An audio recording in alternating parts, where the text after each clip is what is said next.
Hello everyone, Northern Hero is here and welcome to the last video of 2025 on my channel anyway, unless if I do think about doing a Bible video. I may consider doing a Bible video later on. We are on the book of Corinthians, just in case if anybody's forgotten, and it's a very good book actually. And I don't know if it was the last chapter or the one before, it mentioned stuff about food, not to worry about meat and that. Well, that's really a chapter for the vegans, isn't it, my friends? And God bless the vegans, don't get me wrong, but I think they're a little bit too picky on that. You know, won't have milk, won't have anything to do with an animal. But if you look it up, Corinthians, and it was either the chapter which I read last, I think it was. If it wasn't, it was the one before. Keep informed with the Bible books. They're more important than my videos. Now, it's New Year's Eve 2025. I went on a walk earlier on this morning with a friend, and if I'm honest, I started the day quite stressed, to be honest. Now, I did say that last year I had an issue, or were it last year, year before? I've mentioned it before about my car doors. Well, last year, about a year ago, I had them done. I had 2 new locks done, and I'll tell you what, they weren't bloody cheap either. So this morning, I opened the car door, thought, yes, because it was quite icy. Tried to shut it, and it didn't shut too. It was just closed loosely. I can't describe it without doing a video. I don't think I can be bothered doing a video anyway. But well, I might do for the garage, because then I sat in car and it weren't bloody shutting. So it was alright after a bit, but I thought the passenger door seemed alright, but I'm going to check it when it's like 0 minus and do a video. I mean, alright, the garage did say many problems and just let us know. But I have been unable to really check the locks out because it hasn't been that cold. When I had it done in January, I think February, March, well, rest of the year, were like over 0 degrees. I mean, I've mentioned it before, I don't want to start complaining. And then I went to pick a parcel up, and then I thought it was in the lockers in this particular place to pick my parcel up. So I'm scanning the QI code, putting the number in, it wouldn't have it. I thought, have I put it in wrong? What's happening here? It wasn't scanning the code, and I was feeling really stressed. Anyway, a member of staff came up to me and she says, hello, can I help? And I said, I'm trying to get the parcel out of the locker. It's not accepting my QI code. I've tried to type the code in and it's not having it. She says, it's a DPD code. We've got it in the back. Let me scan it here. And she had a device on her. She says, yeah, I won't be a sec. Now, if the email did say something properly, in brackets, it won't be in the lockers. I would have known. You know, it's a good idea that a lot of shops are taking parcels now, and yeah, you know, because you never know, do you? If they require a signature, if you're not going to be in. I may have been in, but you know. Anyway, went on a walk with a friend, and it wasn't a big walk. It was bloody freezing this morning, I'll tell you that now. Freezing cold. I warmed up after a bit though, but I mean, yeah, always good to have a little walk, especially on New Year's Eve. It was the last walk this year, and yeah, and a nice cappuccino after.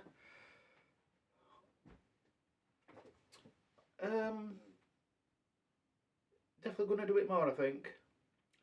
And in fact, next year I'm going to make some plans with myself and maybe go on a few short holiday breaks. You know, it's always good to go with friends and that, don't get me wrong, but I think I wouldn't mind doing a few different things in 2026.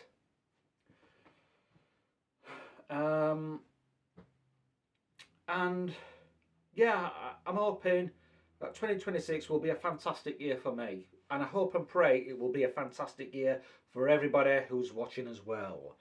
I pray for great things to happen in the mighty name of Jesus.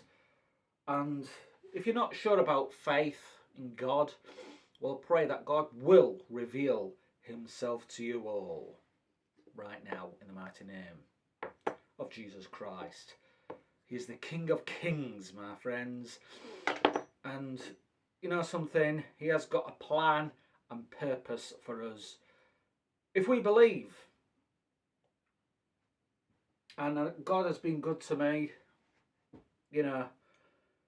And yeah, next year, even though we're a bit stressed today, I pray, Lord God, that the stress and disappointments will go in 2026. Let it go. I pray for peace. I pray for calmness in 2026. And also pray that I will meet a great woman of God.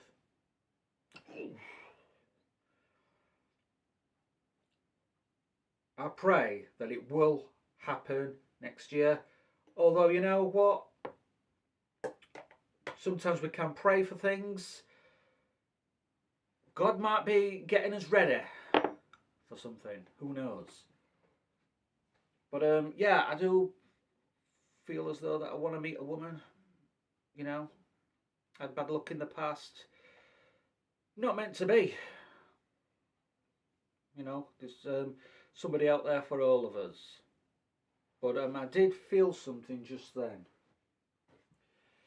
So perhaps I will meet a nice Christian woman in a year, who knows. But yeah, I think next year, and it's coming soon.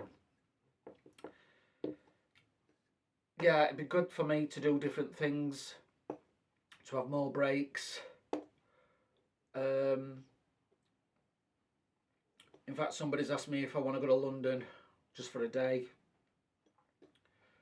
But he wants to go when he wants to go, and I said I could be working, so it's going to be a bit difficult. But I'll have to have a look. Anyway, not just yet.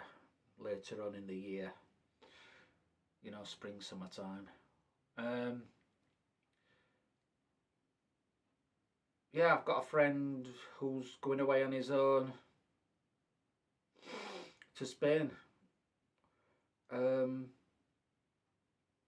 So yeah, I hope he has a fantastic time. I do fancy as though that I want to get myself off to a few places, maybe not abroad just yet, but maybe a few days here, a few days there, you know. And just enjoy having a break. We need breaks, my friends. We need to have that break. We need to have a rest. We need to have a change of scenery as well. If we are fed up of work, trapped, and don't feel as though anything's changing, we've got to help ourselves as well, my friends. Do you know what I mean? You might be shopping at Marks and Spencer's and you might be thinking, oh God, where's all my money going to? Oh, I've got nothing. Oh, it's so expensive here. Well, why not have a change? And why not start shopping at Lidl? You will save loads of money. And, you know, they do have good stuff at Lidl. I do like Lidl supermarket, you know. Why not go there instead? It's very good. It's German. Or you might be the opposite. You might feel as though I'm bored with all this stuff from Lidl, the ready meals, aren't much cop on that. Well, why don't you up it a notch? And I don't know, maybe go to Sainsbury's. Sainsbury's do very good ready meals. Try and have a little bit of a change in 2026. Change of routine. You know, sometimes we all don't like going out of the comfort zone, do we? And sometimes we need a little bit of a shake and we need a little bit of a change. And I certainly need a bit of a change. You know, I'm going to say something now and I forgot. Might come to me. Just going to have a sip of my lager. It's always good to have a little drink on New Year's Eve. I'm going to have a few lagers. You know, I don't go overboard. But it's always been a Northern Hero tradition. I apologise for anybody who's watching who's anti-alcohol. You know, there are a lot of Christians that think alcohol is of the devil. I've heard that before, especially from a few American preachers and that, but Methodists don't like alcohol, and years ago I was a bit confused whether or not to have it or not. You know, I always used to enjoy a can, and my dad were friends with a pastor, and he was alright in a lot of ways, but he was very anti-alcohol. And, you know, he used to be talking about it and that, and then something happened, and then I believe it was a push for God to send me to church. And then I was quite surprised at how many Christians loved having a good drink. And some of them enjoyed going to bars and nightclubs, and I didn't really want to go. I thought, oh no. But that was when I was on fire for God. And,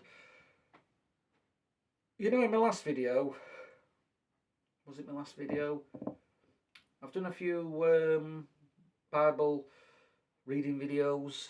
So not those, the one before. I think it may have been Christian Funny Buggers 3.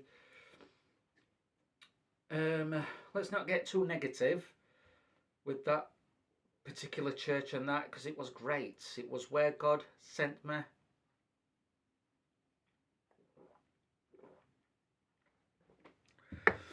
And it was a breath of fresh air years and years ago.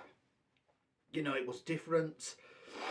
Some people were great. I didn't know everybody, like I said. And when I mentioned that my hands were shaking, they shook during the worship. The worship was, I thought it was very powerful. Obviously, I thought I may have met a nice woman there. That didn't happen. I met blokes as wives and that, obviously, you know, as friends that said hello, don't get me wrong, but I think my expectations was God's put me there to meet a woman. There was a woman actually that kept sitting on my row, similar age to me, nice blonde hair, but I recognised her from somewhere else, and that she was a friend of a woman who fancied me, and I thought a little bit strange her going to that place. But she went out. She got married with one of the musicians, and a little bit strange because the female singer there, I thought, oh, I'm going to glance at the band. Well, the female leader were like staring at me and raising her eyebrows up and down like a basketball while staring at me, and I felt very uncomfortable. I thought, what's she doing that for? You know, she's married. But then again, I was a lot slimmer, nice looking lad, and who knows, she might have been trying to get my attention. I wouldn't have gone out with her anyway. Certainly not. If she's got a partner, not my type anyway. Yeah, I did seem a little bit negative towards the church and that, and with that leader. He was a fantastic leader, don't get me wrong, but it happened so many times when he point blank ignored me, that Alex bloke. Probably for the first 6 months I was there, it was alright. I don't know if I said something and he didn't like or whatever, I did mention a preacher to him once, and he did say, "Oh yes, he's very controversial, isn't he?" And I could tell he didn't like him. His face dropped, and that's the problem sometimes. We might feel uplifted by a certain speaker, and we might feel challenged, and we might feel as though God speaks to us through somebody else, and the teaching we might feel very encouraged by the teachings as well. But somebody else, another Christian, might really hate that preacher, even though he's a Christian. Do you know what I mean? There's differences, isn't there? Now, like I said, it was at the other side. It wasn't too far, to be honest, when there's no traffic. And I enjoyed it, I enjoyed being there. And we're going to call it Church A+, because it was a church where I felt strongly where God wanted me to be, but it was only for a season, not forever. I'll tell you a little bit more about it now. Nothing ever is forever, I don't think. When God calls us to a certain place, it could be all time until we die. But yeah, I don't believe it was. Anyway, when that certain leader left, another leader joined, and this second leader was absolutely fantastic. I thought he could be a good friend, actually. He had good communication skills. I thought he was really good, always coming up to me, saying hello, the second leader. And while he was there, I thought what a fantastic person. Definitely the best, one at best people I've seen. Probably maybe not the best preacher at the time, but he always spoke nicely. Didn't really know his wife much. Might have said hello and that, but I'm the second leader of this church I'm talking about now. But he was a bit obsessed with me being in a community group there, a home group. I was in one when leader number 1 was there for a short time, and then he left and that. But the leaders, I think, left and somebody else left, so it fell apart. But the second leader, every time I spoke to him, are you in a group yet? Are you in a group yet?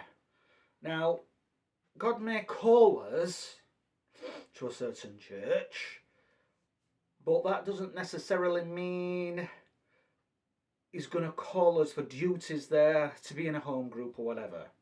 He might do. And I was still an outsider at this church. I wasn't fully involved. But he did keep going on about being in a home group. Oh, aren't you in a home group yet? I said, no. Anyway, another church, which was fairly connected to this one at the time, we're doing something like a prophecy course on that. However,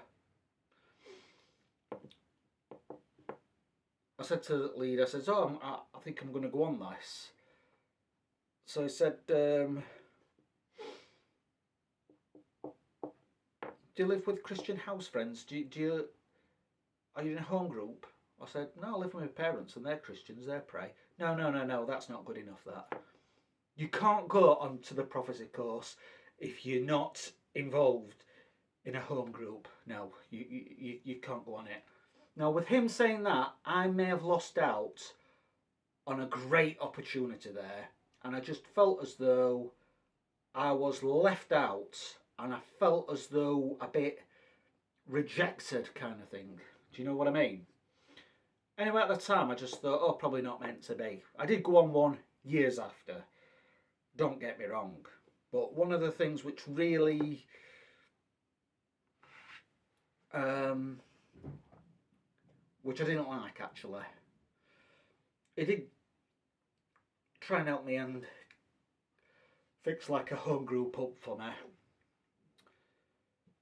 which was too far anyway. It's because my friend, him what died, was part of it. And alright, the leader was just trying to help me, just trying to encourage me more, trying to, you know, but sometimes when you finish work and have to drive quite far, fair enough. And also, I didn't mind travelling to this church. You know, I had a car, so. But one of the things which I didn't like, a few people coming up to me were saying, "Oh hi, how come you come right up to this church? I don't understand it. It's a bit too far for you, isn't it? The one near you? How come you travel so? How come you travel here?" And I didn't like that because a lot of people that were part of Church A Plus never lived around that area anyway. Well, there were a few, but not. I'd say probably about 5%, maybe 10% of the church congregation that actually lived in that area. A lot of them came far out, or quite a bit of a distance anyway, themselves. And even though it was a spiritual church, one or two older women couldn't seem to grasp that about me. Do you know what I mean? I mentioned this to somebody who travelled much, much further than me to that church. I would say at least triple, probably times 3, maybe times 4. I said to him once, I said, some people have come up to me and said, how come you come here? Why'd you come here? Isn't the one near? And I did say to him, I says, has anybody mentioned that to you? He says, no one's mentioned that to me. Maybe because he was married, but also he was a copper. Good friendly bloke as well, to be honest. Forgot his name. Perhaps he still goes there, I don't know. Yeah, good, really good, genuine bloke. But he did say, it might be because that I was brought up in this church, and then me and my wife got married and that, and then we decided to come back here because we like it. I says, well, fair enough, if you don't mind travelling. He says, no, don't mind travelling at all. And it was a little bit of a put off, to be honest, because I think sometimes community-based churches in church on a Sunday, usually they'll all congregate with their own cronies that are part of the group and just talk to each other. So a lot of single people, they don't actually get to know well. Do you know what I mean? In fact, there were a bloke who used to go there and we used to have a good conversation. And when I added him on Facebook, he said to me, "Do you know something? You were the only person there that actually spoke to me. Nobody else did." Can you believe it? So that might have put him off a bit. I don't think he goes to church anymore. Very, very pro-Labour and anti-Conservative. He's always putting posts up, which we're going to be talking about politics sometime next year. And I'm going to go, because there's a lot of people that, even Christians, that put politics on a pedestal and put that as their God, basically. But I'll say I don't know yet. To be honest, I'm a bit in the middle sort of type. Maybe towards the right rather than the